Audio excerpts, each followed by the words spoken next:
Perhaps there's growing belief amongst their number. Yeah, the team started pretty well in the second half, definitely. If for a fan, you will have that belief that, okay, now we want to change gear and we are surging forward in the second half. Siddiqui, Abdelli. Nice idea from him. And Zidane-esque pirouette of sorts, it didn't come off. Elia down the left-hand side, up against Mondi. Corner goes to the Congolese. And as Daniel was saying, they have started well. The Leopards, ninth on the African continent, Algeria third. Bongonda, taken quickly, room here to deliver the cross from Elliott. Deep it goes, Mondi with the header away. And it is another Congolese corner in front of their supporters who are bouncing up and down behind the goal as Ben Sabaini down again. That's a good bend, good delivery, wasn't it? Very, very good delivery, but he was there. He doesn't want to take no chance. He got the ball off danger.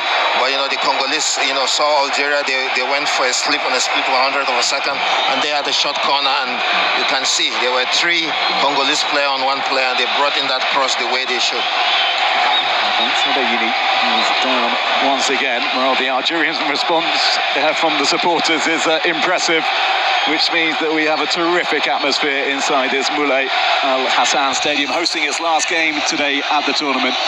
It's an intimate arena. Africa building more and more stadiums without running tracks on the continent, and it's so welcome, Daniel, isn't it? Because of the atmosphere it generates rather than having those running tracks around that kind of kill it. The atmosphere is very, very compact. Our slogan says we play different.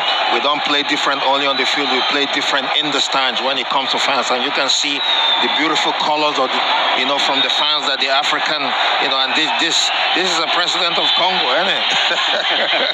And it's incredible that he stands from the first whistle till the last whistle. It is incredible. And we had a talk earlier and say, let's see if it goes 120 minutes, if he will be able to stand for that 120 minutes on penalties, if it goes to that. A lot of mental strength, I would have thought, to hold that position for so long. Definitely. That's how passionate a fan can be. That's what football brings, in this our continent. It certainly does. And then the Congolese. Did you ever play in Kinshasa in their Stade des Martyrs, 100,000 capacity? No, I never did, but I watched a couple of games there, and I've seen how passionate, they are out there. Football is religion in Africa. Yes. It certainly is. I've never been there. I would love to observe it. We went what an atmosphere it must be. We went for alleged games that the stadium was jam-packed. Yeah. Can you believe that? I can. A stadium of 60 plus thousand. 100,000. And it was jam-packed. They love their football out there. They certainly do. They produce some top quality teams as well, at club level as well. TP Mazembe, champions of Africa many times over the years. Congolese also winning the African Nations Championship over the years. That's the tournament in Africa for players based in their own domestic leagues. They have produced some top talents. They do have the record scorer at any Nations Cup in Malumba Undai, who scored 9 in a single edition in 1974. Corner comes in, a little bit of space at the back for Mbemba. Striker goal, brilliant block. Udawi, who else? These 2 irresistible forces, Mbemba and Budawi, came together. That's a player that you wouldn't want that ball to fall on his feet. If it fell on a player like Kabumba or Sandigi, it would have definitely done a different. That would been a different story right now. But you can see the pressure now coming, from the Congolese. They keep mounting it.